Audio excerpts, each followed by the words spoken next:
కర్ల రాజేష్ కుటుంబానికి న్యాయం జరగాలని కోదాడ పట్టణంలో గాంధీనగర్లో రాజేష్ ఇంటి ముందే నిన్నటి నుండి ఒక భారీ నిరసన ధర్నా కార్యక్రమం చేయడం జరిగింది.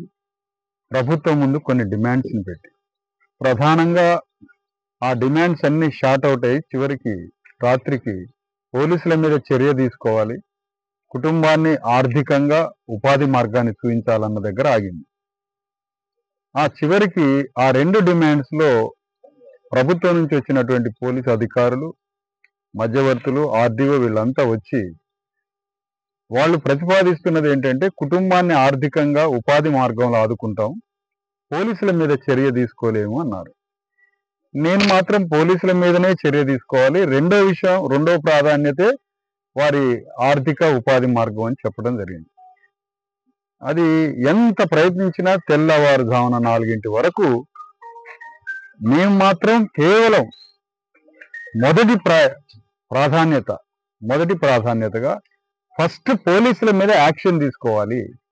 పోలీసులు చేసినటువంటి ఈ దుర్మార్గమైనటువంటి కర్ల రాజేష్ని అతి దారుణంగా హత్య చేసిండ్రు, ఆ పోలీసుల మీద చర్య తీసుకోవాలని మేము ప్రధానంగా డిమాండ్ చేస్తుంటే దానికి తలగకుండా జ్యుడిషియరీలో ఉందని, జ్యుడిషియరీలో ఉన్నప్పుడు చేయొద్దని, కుటుంబాన్ని ఆర్థికంగా ఆదుకుంటాం, వాళ్ళకు ఉపాధి మార్గాన్ని ఇస్తామని, ఏదన్నా ఒక జాబ్ పెట్టిస్తాం, ఉపాధి మార్గం ఇస్తాం, ఆ కుటుంబానికి ఆర్థికంగా వాళ్ళు తృప్తి పడే విధంగా ఆ కుటుంబాన్ని ఆర్థికంగా ఆదుకుంటామని చెప్పడం జరిగింది. దాన్ని చివరి వరకు మేము కేవలం దాని మీద పోలీసుల చర్య మీదనే ఆధారపడి చివరి వరకు ప్రయత్నం చేశాము. కానీ కన్నతల్లి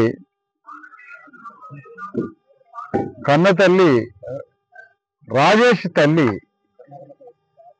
ఈ విషయంలో పోలీస్ అధికారులకి, ప్రభుత్వ అధికారులకి, రాజేష్ తల్లి మరియు రాజేష్ బంధువులు, కర్ల రాజేష్ బంధువులు, కన్న తల్లి, పోలీసులు, మధ్యవర్తులు, ప్రభుత్వ అధికారులు పోలీసులు మీద చర్య తీసుకోలేము, కేవలం కుటుంబాన్ని ఆర్థికంగా ఆదుకుంటాం, ఉపాధి మార్గాన్ని చూపిస్తామన్న విషయాలకి తల్లి రాజీ పడింది.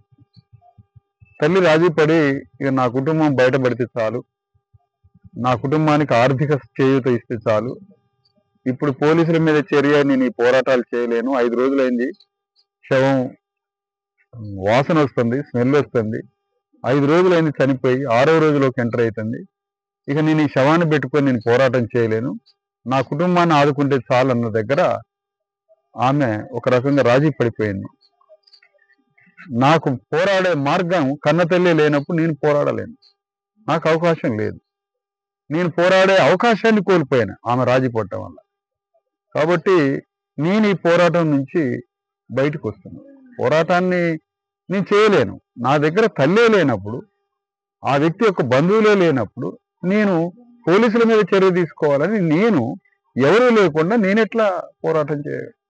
కాకపోతే ప్రభుత్వం ముందు డిమాండ్ పెడతాం, ప్రభుత్వాన్ని అడుగుతాం, కానీ వాళ్ళ గొంతు మీద కూర్చొని నేను యుద్ధం చేయడానికి నా పక్కన తల్లి లేకుండా అయిపోయింది, వాళ్ళ బంధువులు లేకుండా అయిపోయారు, తల్లి లేకుండా అయిపోయింది. కాబట్టి నేను పోరాడే అవకాశాన్ని కోల్పోయాను. ఆ విషయంలో చాలా తీవ్ర విచారం వ్యక్తం చేస్తూ, బాధపడుతూ నేను మరి ఈ పోరాటం నుంచి బయటకు వస్తున్నానని తెలియజేస్తాను.